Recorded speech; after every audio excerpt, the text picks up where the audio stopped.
Cuando hablamos de síndrome o del tipo de dispepsia funcional tipo dolor, es aquel paciente que tiene síntomas cuando el estómago se encuentra vacío. Es el paciente que te dice, doctor, me levanto en la mañana con la boca del estómago que me arde, me quema. Tomo mi desayuno y me alivia el malestar. Esa es la tipo ulcerosa o tipo dolor en epigastrio. Por el contrario, la dispepsia tipo dismotilidad, la dispepsia funcional tipo dismotilidad es aquel paciente que te dice, doctor, mientras mi estómago está vacío no tengo ninguna molestia. Todo es que almuerzo y se me hincha la barriga, empiezo a eructar, tengo acidez, vinagreras. Se nota la diferencia, ¿verdad? En la tipo dismotilidad, el problema es un trastorno en la peristalsis del tubo digestivo superior. En la tipo dolor, laurente, la tipo ulcerosa, hay un ardor cuando el estómago está vacío, que es aliviado con la ingesta de alimentos. Y esto tiene importancia porque el tratamiento que el paciente va a recibir es distinto. Cuando lo que predomina es el dolor en epigastrio, el tratamiento será con inhibidores de la bomba de protones. Esomeprazol, lansoprazol, pantoprazol. Cuando la dispepsia es tipo de dismotilidad, el tratamiento será fundamentalmente con procineto. Por favor, 5 procinéticos por tu profundo conocimiento de farmacología. 1 si tienen. Por favor. Metoclopramida, pero no me dijiste eso, pero no importa. Otro. Alguien, levante la mano, por favor. Farmacología lo llevé en la época de la pandemia, doctor, así que no estudié nada, me copiaba del Google. Sí, te creo. Bueno, es una realidad, no nos vamos a engañar, ¿no? Nos han explicado los informáticos las miles de trucos que se han llevado a cabo para aprobar exámenes desde la casa. Es increíble la cantidad de trucos. Y muchos de ellos no pudieron ser absueltos. Domperidona, cinitaprida, cisaprida, mosaprida. La metoclopramida fue uno de los primeros, muy confiable hasta ahora. El único problema son los efectos extrapiramidales, motivo por el cual no se puede usar en gente de mucha edad.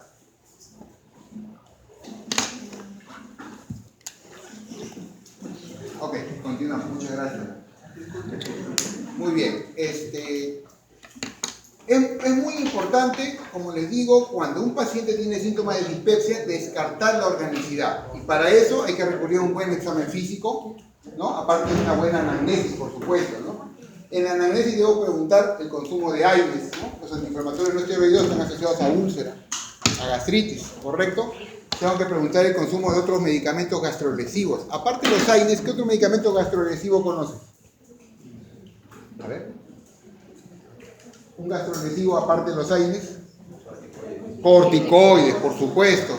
Entonces, pacientes con enfermedad del tejido conectivo que usan prednisona y que a veces lo asocian inclusive con el antiinflamatorio no esteroideo, obviamente están en factor de riesgo para tener una dispepsia, pero orgánica. Descartadas las causas orgánicas, cáncer de estómago, litiasis vesicular, ¿no? Infección por Helicobacter pylori, etc., nos quedamos con la causa funcional. Ojo, para hacer el diagnóstico de dispepsia funcional no es necesario hacer la endoscopía a todos los pacientes, ¿no? Vamos a suponer que viene uno de ustedes, 22 o 23 años, doctor, hace 2 semanas me abre la boca del estómago. No le voy a hacer endoscopía, salvo que tenga signos de alarma. ¿Cuáles son los signos de alarma? Anemia, baja de peso, masa en epigastrio palpable, disfagia, hemorragia evidente que podría ser una melena, una hematemesis, correcto. Entonces, lo que yo tengo que hacer para indicar la endoscopía solamente es bajo 2 circunstancias. Tengan esto claro, son preguntas de examen. Paciente mayor de 40 años o paciente con síntomas de alarma. Solo haré endoscopía ante una de estas 2 circunstancias. Si alguien tiene más de 40 años y viene con dispepsia, sí le hago endoscopía. ¿Por qué? Porque a partir de los 40 años aumenta el riesgo de cáncer gástrico. Y en el Perú el cáncer gástrico es el cáncer más frecuente en general, y cuando hablamos de sexos es el segundo más frecuente en hombres después del cáncer de próstata y el tercero más frecuente en mujeres después del cáncer de mama y cuello uterino. Así que ni hablar. Más de 40 años, me arde el estómago, endoscopía. Si por el contrario viene alguien menor de 40 años pero con signo de alarma, está pálido o me trae un examen de hemograma con una hemoglobina en 10, o he bajado 5 kilos de peso, aunque tenga 20 años le hago endoscopía porque también hay cáncer gástrico en gente joven. Los adenocarcinomas con células en anillo de sello son muy frecuentes en gente joven, son más agresivos y te matan rapidísimo, ¿no? Lamentablemente. He dado diagnóstico de neoplasia gástrica, el paciente más joven, 27 años, una chica, células en anillo de sello, con metástasis, todo, y bueno, ha llorado media hora en el consultorio, ¿no? Nadie de 27 años va a pensar que va a tener una neoplasia. Lamentablemente es así. Entonces, es importante tener esto en cuenta. Recuerden que el tratamiento no solamente es con fármacos para los trastornos funcionales, sino también hay que analizar lo que es los trastornos de ansiedad y de depresión, que están muy relacionados a los trastornos funcionales. Un porcentaje importante de nuestros pacientes con dispepsia funcional sufren de ansiedad y depresión. Entonces, si la detectamos, debemos manejarla. Tenemos que evaluar qué tan severo es, si es suficiente con un manejo por un psicólogo o si requieren tratamiento por psiquiatría. Muchas veces tenemos que hacer interconsultas a psiquiatría, ¿no? No quiere decir que el paciente se inventó los síntomas, no quiere decir que nos esté engañando. Quiere decir que el trastorno funcional está asociado con un problema de salud mental que tiene que ser resuelto también, ¿no? Eso lo vemos con frecuencia. ¿Alguna duda, alguna pregunta sobre esta parte? ¿Está claro? Excelente.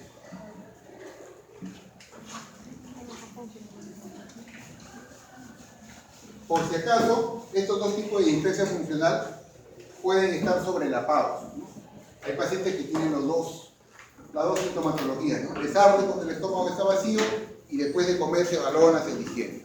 En esos casos no es un delito combinar la terapia, asociamos un inhibidor de bomba de protones a un procinético. Un dato más, no todos los pacientes responden a mi tratamiento, por si acaso. Le doy inhibidor de bomba de protones por 4 semanas, lo cito, a la dispepsia tipo urente, tipo dolor. Regresa, doctor, no mejoro. Si no mejora, el tratamiento de segunda línea es con antidepresivos. Usamos amitriptilina, un antidepresivo antiguo pero eficaz, y usamos sertralina, que es un inhibidor selectivo de la recaptación de serotonina. Sí, dime. ¿Sertralina y cuál otro después, doctor? Amitriptilina. Doctor, estos fármacos, los antidepresivos, no generan en los pacientes también, o sea, me parece que lo toman Ya. Sí, buena pregunta. Afortunadamente para nosotros, los antipsicóticos, los antidepresivos, los ansiolíticos, ninguno de ellos causa molestias digestivas importantes. No son, de hecho, dañinos para el estómago. Entonces no hay ningún inconveniente en utilizarlos. A veces combinamos, le damos al paciente un inhibidor de bomba de protones y le damos un antidepresivo. La amitriptilina se usa en dosis baja, por si acaso. Usamos media tableta, los primeros de 25 miligramos los primeros 7 días y luego aumentamos la dosis a una tableta entera. Efectos adversos se quedan en la boca. El principal efecto adverso es la amitriptilina, la boca seca todo el día. Tienen que tener su agua mineral a la mano y estar tomando permanentemente. Es algo manejable. La sertralina, efecto adverso, insomnio. No en todos los pacientes puede quitarles el sueño, por eso que muchas veces se tiene que asociar con un ansiolítico tipo clonazepam, en bajas dosis, y se puede manejar el cuadro. Esa es terapia de segunda línea. No quiere decir que el paciente tiene depresión y por eso le estoy dando eso. Ojo, es terapia de segunda línea. ¿Por qué? Porque tanto la amitriptilina como la sertralina disminuyen lo que es la hipersensibilidad visceral, que es parte de la fisiopatología de la dispepsia funcional. En la dispepsia funcional hay hipersensibilidad visceral. ¿Qué quiere decir esto? Un ejemplo muy sencillo.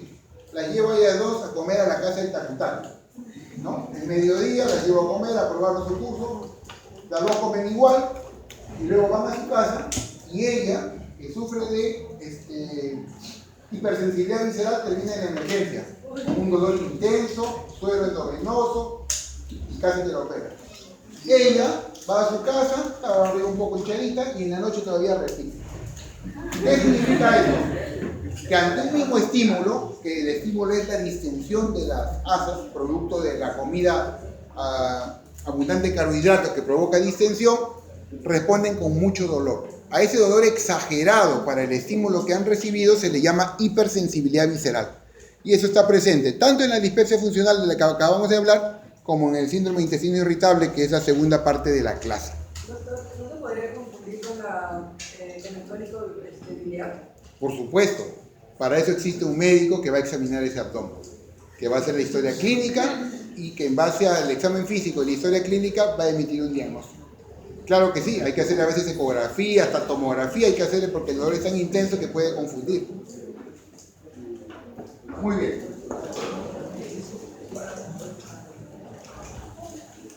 El síndrome de intestino irritable es otro trastorno funcional que anteriormente se llamaba colon irritable. Para arreglar, doctor. ¿Puedes arreglarlo? ¿Qué apagado? No prende. No prende. Yo no puedo decir que está apagado, no prende. Muy bien. Antiguamente al síndrome de intestino irritable se le llamaba colon irritable porque se pensaba que solamente el colon estaba afectado. Luego, los estudios futuros determinaron de que no, de que todo el intestino delgado y grueso estaba afectado, y por eso que cambió el nombre, ¿no? Por síndrome de intestino irritable. Es un trastorno funcional en el cual el paciente tiene un síntoma cardinal. El síntoma cardinal, por favor, cuando les vengan las preguntas, tenganlo en cuenta. No hay colon irritable sino el síntoma cardinal. El síntoma cardinal es el dolor abdominal. Tiene que estar presente el dolor abdominal para hablar de que un paciente tiene síndrome de intestino irritable. Ese dolor abdominal, que es la piedra angular para el diagnóstico, está asociado a trastornos en la defecación. Puede ser cambios en el hábito defecatorio o cambios en la consistencia de las heces. ¿Ok? Y es por eso que se subdivide el síndrome de intestino irritable en síndrome de intestino irritable, variedad de estreñimiento, síndrome de intestino irritable, variedad diarrea y síndrome de intestino irritable con alternancia. Estreñimiento como predominante síntoma, diarrea y alternancia. En los tres subtipos de síndrome de intestino irritable tiene que estar presente el dolor para hacer el diagnóstico. Si alguien viene con diarrea recurrente asociado a estrés, tensión, eso puede ser una diarrea funcional, pero no es un síndrome de intestino irritable si no se acompaña de dolor. ¿En qué parte del abdomen crees que se presentará el dolor? En este paciente. En mesogastrio, me dice. Podría ser, pero no es el lugar más habitual. ¿Dónde se encuentra el colon descendente, el colon sigmoide? ¿En qué cuadrante? En los flancos. ¿Derecho? Ya. Me estaba preocupando. Muy bien. En los flancos.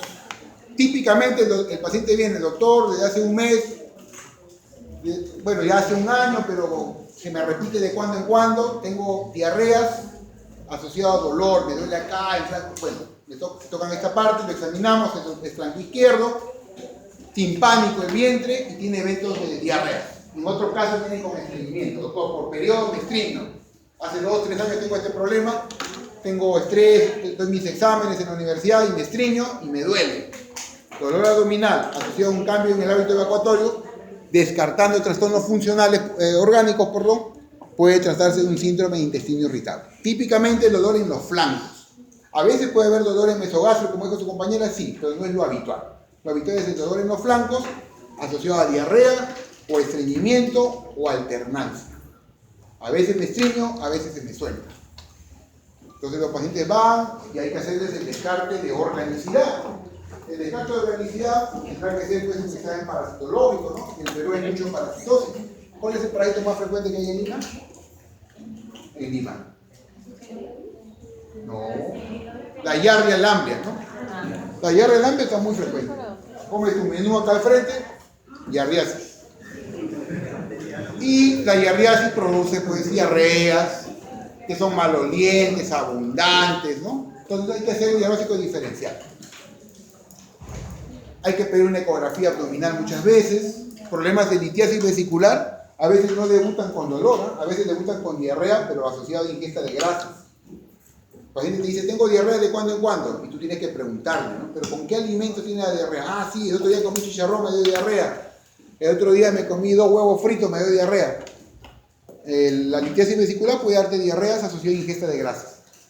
La parasitosis te da diarreas cuando es, por ejemplo, por un parásito como la Giardia, ocasionalmente, sobre todo cuando hay ingesta de comida copiosa. Entonces hay que hacer el hemograma, ver si hay anemia, algún signo de alarma igualmente, porque también, al igual que en la dispersia funcional, no le voy a hacer colonoscopía a todos los pacientes para decirle que tiene colon irritable. De hecho, recuerden que colon irritable es una enfermedad de gente joven. El pico de incidencia es entre la segunda y tercera década de vida. Más adelante puedes tener, pero es más frecuente entre la segunda y tercera década de vida. Ustedes están acá, estoy seguro que acá deben haber unos 10, por lo menos, síndrome de intestino irritable. Ya diagnosticados, o algunos que no saben su diagnóstico aún. Y no le voy a hacer después colonoscopía a uno de ustedes. La colonoscopía está indicada en 2 circunstancias.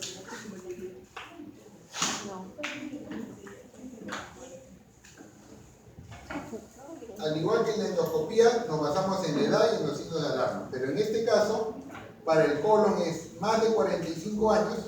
Esto está cambiado porque en la diapositiva que tienen ustedes, que son de hace años, dice 50. Y la presencia de signos de alarma.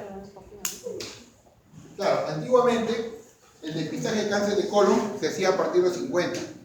Y por ende, cuando alguien tenía síntomas de colon irritable, más de 50 años recién se hacía colon. Pero eso ha cambiado, porque el cáncer de colon cada vez se presenta en gente más joven. Gracias a McDonald's, ¿no? Hay que agradecerle a toda la comida chatarra, porque gracias a ellos el cáncer de colon se está presentando a una edad menor. Entonces, claro, en el Perú el cáncer de colon en el pasado era bastante raro. Fue incrementando después de la década del 90. Cuando pasamos la crisis de los 80 y la situación económica fue mejorando, y de haber un solo McDonald's ubicado en Miraflores, a haber uno en cada distrito o 2 por distrito que tenemos ahora con otras comidas chatarras alternativas, mejoró pues el dinero en las familias, no mucho, pero hubo una mejora y entonces se ha estado comiendo más carne roja, se ha estado comiendo más chatarra y eso ha incrementado el cáncer de colon en nuestro país. Igual, el cáncer gástrico en el Perú es mucho más frecuente que el de colon, pero está incrementando el cáncer de colon. Y la recomendación es, si alguien tiene signos o síntomas de colon irritable y tiene más de 45 años, ahí sí yo le debo hacer una colonoscopía para estar seguro que no tenga una neoplasia de colon como causante de su síntoma. Y por otro lado, si un paciente tiene signos de alarma, anemia, baja de peso, masa palpable, pues en ese caso también tendré que hacerle colonoscopía en presencia de alguno de estos síntomas, ¿no? O una hematoquesia que indicaría una hemorragia digestiva baja, por ejemplo. ¿Ok? Igual, en este trastorno funcional, la ansiedad y la depresión están frecuentemente presentes en nuestros pacientes. Tenemos que analizar eso, ver la labilidad emocional. ¿En qué consiste la labilidad emocional? ¿La pérdida de? ¿La pérdida de sentimientos? No. El cambio brusco. Sí, la habilidad emocional es aquel paciente que con rapidez, con facilidad, puede ponerse a llorar en tu consulta, ¿no? Estás conversando con ella, le preguntas, ¿no, señora, en qué momento aparece el dolor? Sí, cuando tengo problemas en casa, y se pone a llorar. Es un síntoma de la habilidad emocional, ¿no? No se controla. Al menor pregunta respecto a alguna situación que le trae estrés, llora, ¿no? Hay que ver si no tiene depresión. Un síntoma de depresión es el insomnio. Siempre hay que preguntar al paciente si duerme bien. Si el paciente no duerme bien, tiene insomnio, es probable que sufra de ansiedad o depresión o las dos cosas, ¿no? Un síndrome ansioso depresivo. Entonces siempre debemos investigar eso en todos los trastornos funcionales y si corresponde derivarlo al psiquiatra. Muy bien. ¿Cómo es el tratamiento?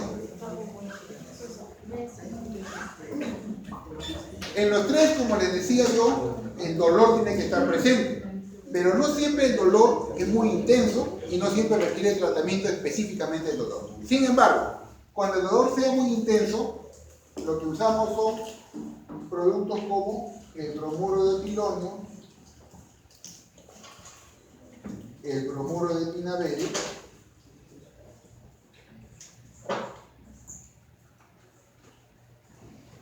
la mebeverina. Estos productos son antiespasmódicos selectivos de la musculatura intestinal. Tienen también acción sobre otras musculaturas, pero son bastante selectivos para la musculatura intestinal. Entonces, en el colon irritable, al igual que en la dispepsia funcional, hay hipersensibilidad visceral. Entonces, el paciente come una comida, por ejemplo, como un frijolito ahí con su pescado frito, se distiende un poco, y esa distensión, que para cualquiera de nosotros no significaría más que un ligero malestar, a ellos les puede provocar un dolor intenso. Y luego les puede venir una diarrea, o se pueden estreñir y no defecar 3 días. En esos casos, cuando el dolor sea muy intenso, usamos estos productos. Antiespasmódicos selectivos de la musculatura lisa intestinal. Bromuro, pinaberio, mebeverina son los más utilizados. Ahora, en algunos casos el dolor no es muy intenso y más bien predomina el estreñimiento. En este caso podemos usar algún laxante para ayudar al paciente. Dentro de los laxantes tenemos a la lactulosa, pero tenemos un inconveniente. La lactulosa provoca como efecto adverso muchos gases. Te hace defecar, pero te causa gases. Y como en el síndrome de intestino irritable los gases van a generar dolor, no me conviene como fármaco a utilizar. ¿Qué producto utilizamos? Utilizamos como laxante el polietilenglicol. El polietilenglicol, en baja dosis, es un laxante que te hace evacuar sin generarte gases. No sube la presión, no eleva el azúcar. De tal manera que es un fármaco seguro que se puede emplear. Cuando lo que predomina es la diarrea, hay dolor, pero predomina el cuadro de diarrea en el paciente, tenemos varias alternativas como antidiarreicos. Podemos usar la loperamida, o podemos usar también, en algunos casos, el mismutol. Nos pueden ser de ayuda como sintomáticos, ¿no? Y obviamente irá de la mano con dieta, ¿no? En lo que es la dieta para el síndrome de intestino irritable en general, se recomienda al paciente una dieta baja en FODMAP. De repente han escuchado hablar de esto. Esta dieta baja en FODMAP, que ya los nutricionistas lo manejan muy bien, es una dieta baja en oligosacáridos y sacáridos no absorbibles. En general, ¿qué cosas debemos decir al paciente que evite? Más allá de una lista muy larga que el nutricionista le puede dar. Le decimos que evite el café, chocolate, grasas, gaseosa, condimentos en exceso, ají. Dentro de las verduras deben evitar el brócoli y la coliflor. Dentro de las frutas deben evitar sobre todo la manzana y la pera. Hay que tener cuidado con los lácteos.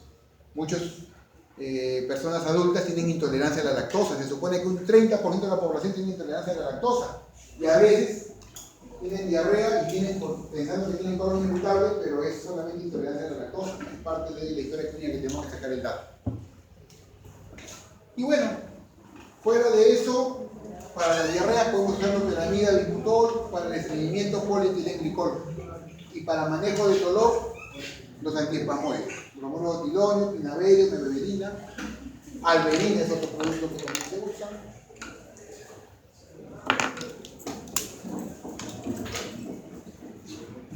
Igual todo esto va de la mano de una buena relación médico-paciente. Tiene que haber una buena relación médico-paciente, porque si el paciente no me cree y piensa que tiene otra cosa, nos pasa, ¿no? Viene alguien de 25 años, por ejemplo, viene ella y le digo, tienes solo colon irritable, tu hemograma está normal, tu ecografía está bien. Entra a internet y dice, diarrea crónica, síntoma de cáncer de colon. Viene, doctor, no hágame mi colonoscopia, pero tienes 25 años, no tienes signo de alarma. No te creen. Van a otro médico o van a algún charlatán, les ofrecen, lo último es el colon cleansing. Te voy a limpiar el colon. Le ponen unos enemas, unas sustancias raras, que solamente le van a quitar su dinero y no le van a aliviar. Es importante por eso que el paciente nos crea. El paciente tiene que creernos, tiene que saber que nuestro diagnóstico es certero y que con la medicina va a mejorar. Pero hay que decirle una cosa, ¿no? En ningún trastorno funcional, ni en la dispepsia funcional, ni en el síndrome de intestino irritable, ni en ningún otro trastorno funcional hay cura. Estos trastornos solo se controlan, no tienen cura. ¿Alguna duda? ¿Alguna pregunta? ¿Todo claro? Bueno, les dejaré las diapositivas y suerte en su examen.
¿Qué combinación te gusta más?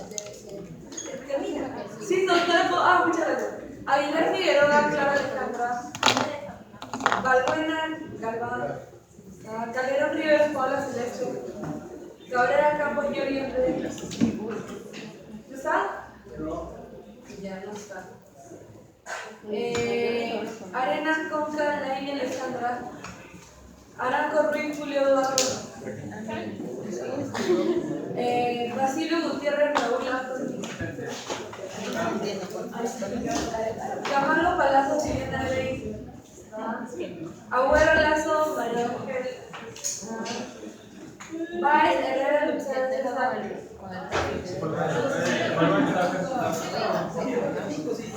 Capcha López, Alvarado Galván, María Elena, Cabrera Cabrejo, Gustavo, Arce Guamaní, Luis Francisco, Arga, Doña Aliado, Alejo Robles, Leonardo Jesús, Diego Fabricio, Xiomara Danosca, Basantilla. ¿Sí? Alan Mondole, Sharon Georgette Cabañas. Mireia Jorge Estrada. Valerie Bartra. Barrera Vázquez Silvana. Bautista Cortés Rosario. Bautista Cortés Rosario. Barreto Pérez Almendra,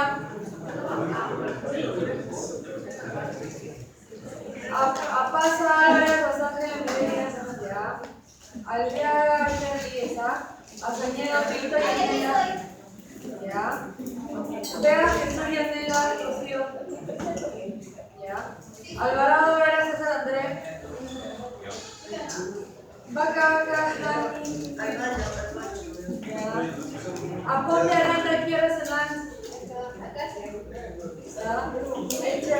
Ya. Y a ver, Sur Torres, a ver, Alcántara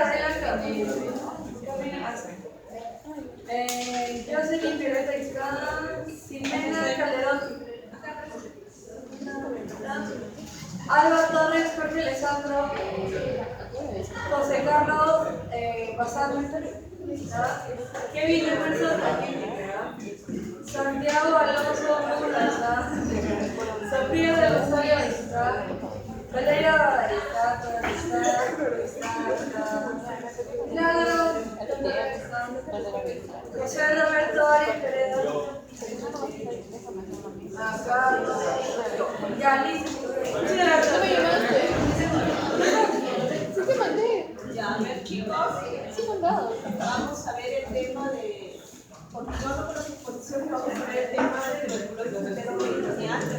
¿Me escuchan al fondo? Sí, se escucha bien, ¿no? Ya. Entonces, este tema es de suma importancia porque, si ustedes recordarán, la tuberculosis constituye un problema de salud pública, ¿no? En nuestro país, sobre todo, es un país pues, donde la enfermedad es bastante endémica, ya que somos un país subdesarrollado, ¿no? Y se puede ver con suma frecuencia, sobre todo la tuberculosis pulmonar. Pero en este caso nos vamos a basar en la tuberculosis peritoneal porque estamos viendo un segmento de gastro. ¿Ya? Entonces,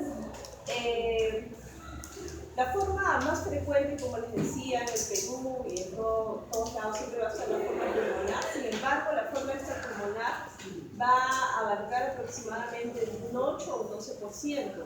Y de estas formas extrapulmonares, la forma digestiva, la del tubo digestivo representa menos de un 5%. Si bien es cierto, no es tan alto, pero su incidencia se ha ido incrementando en los últimos años debido al advenimiento de enfermedades inmunosupresoras, ¿no? Entonces, esto ha hecho que se incremente la tuberculosis del tubo digestivo.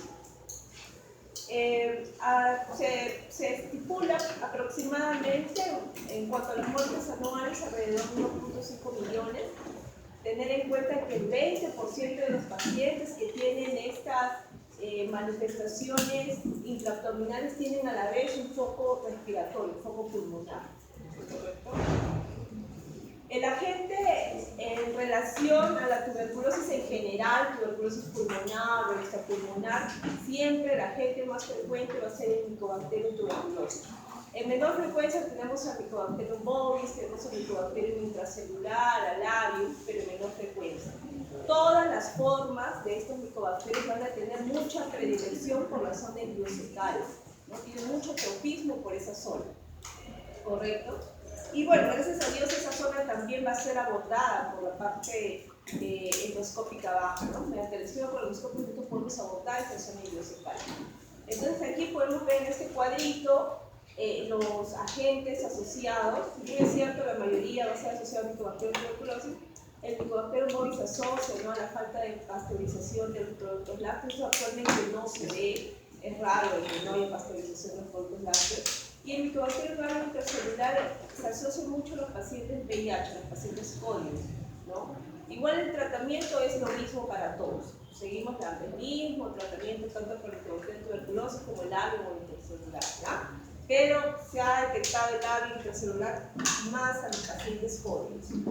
Entonces hay factores de riesgo, ¿no? ¿Qué factores pueden incrementar el riesgo de que el paciente haga tuberculosis del tubo digestivo? Tenemos uno de ellos que es el virus de inmunodeficiencia humana, los pacientes cólicos.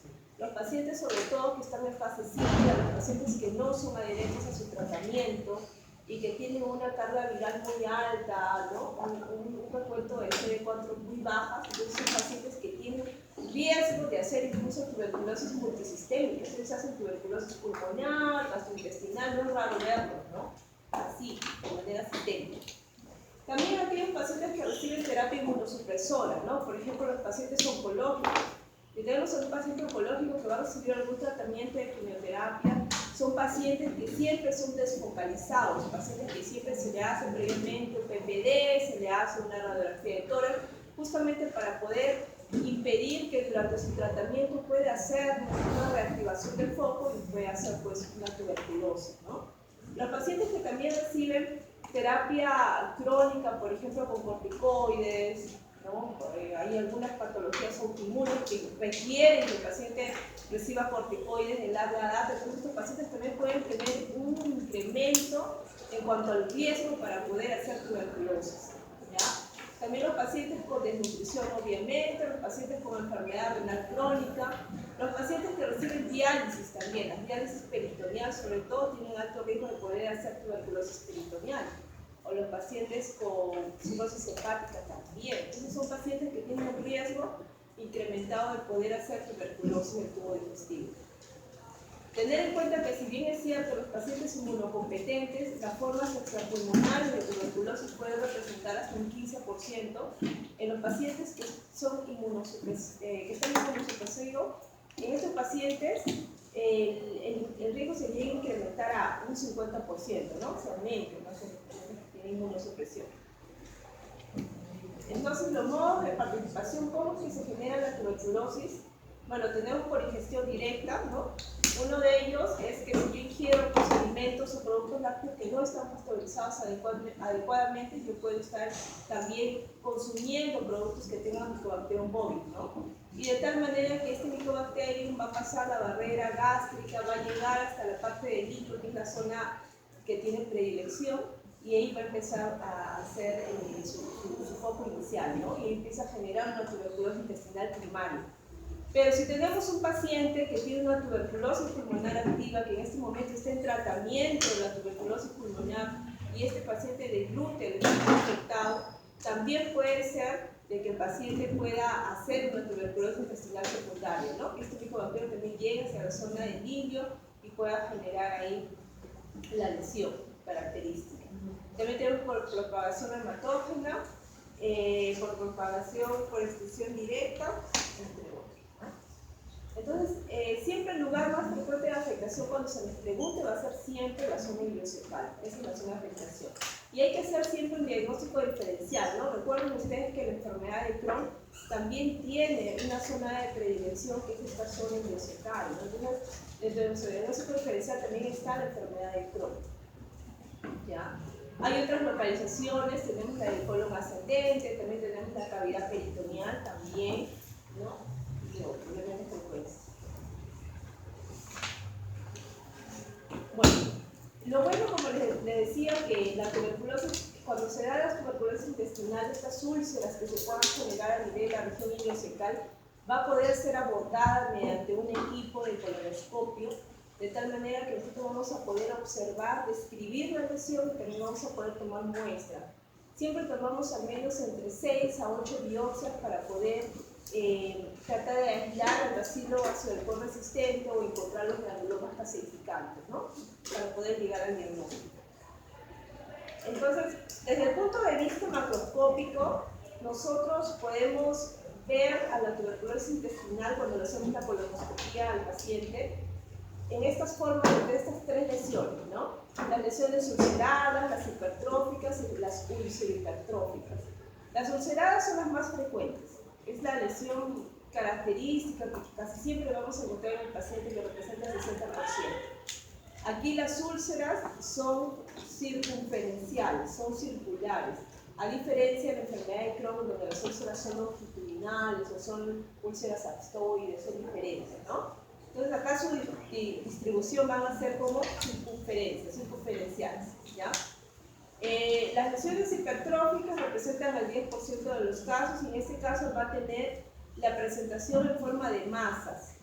Incluso podría simular ser una tumoración, nos ha pasado a nosotros cuando hacemos la colonoscopía, observamos unas lesiones a nivel de la región cecal que parecen de tipo proliferativa, ¿no? Que parece una neoplasia, pero sin embargo la biopsia lo define como una tuberculosis intestinal de presentación hipertrófica, ¿ya? Entonces, simulan como masas, como si fueran unas neoplasias, ¿no? Simulan mucho. Y las ulcerohipertróficas cuando van a estar presentes ambas formas, ¿ya? Va a haber ciertas complicaciones que ocurren con estas lesiones. Por ejemplo, si tuviéramos las úlceras, obviamente puede generarnos una hemorragia digestiva baja. Puede generar que el paciente esté cursando con hematoquesia, con rectorragia. Y esta hemorragia puede ser incluso hasta considerable, ¿no? Si es muy considerable, para que sea considerable va a depender mucho de la extensión. Si yo tengo bastantes úlceras en la región del colon ascendente, iliar, puede generar una hemorragia considerable. Incluso algunos pueden llegar a terminar en hemicolectomías, en resecciones por cirugía. Cuando la hemorragia es masiva, cuando no se puede detener por la parte endoscópica, pueden terminar por resecciones.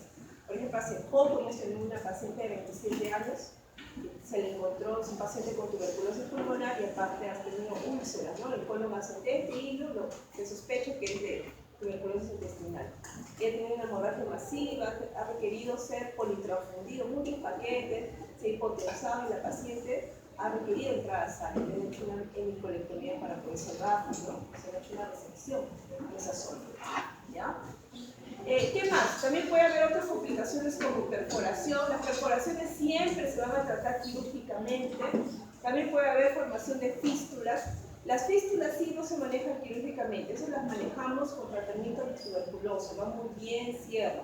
Tanto las fístulas enterocutáneas, enteroentéricas, cierran muy bien con el tratamiento antituberculoso.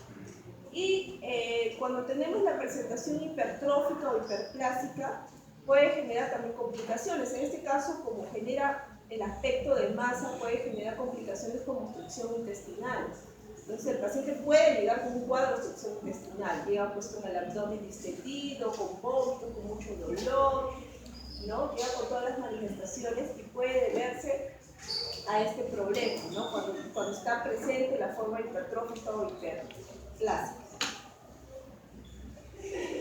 Entonces, cuando tenemos al bacilo ácido resistente, recuerden ustedes que pues estos bacilos van a tratar de sobrevivir al ácido del estómago y si sobreviven van a llegar hacia la zona distal del intestino delgado, hacia la zona del ilio, en donde están presentes las placas de Peyler, ¿no? Donde está presente la parte del tejido linfoide y ahí va a formar su lesión primaria. Y la lesión primaria está formada por las células mononucleares, epitelioides. Y de esa forma también luego se van a diseminar por la vía linfática. Tener en cuenta de que no siempre vamos a encontrar la presencia de granulomas calcificantes, ¿no? Es típico, sí, de la tuberculosis la presencia de granulomas calcificantes, pero hay que tener en cuenta que la presencia de los granulomas también son o se presentan en algunas otras enfermedades, como enfermedades inflamatorias intestinales como Crohn.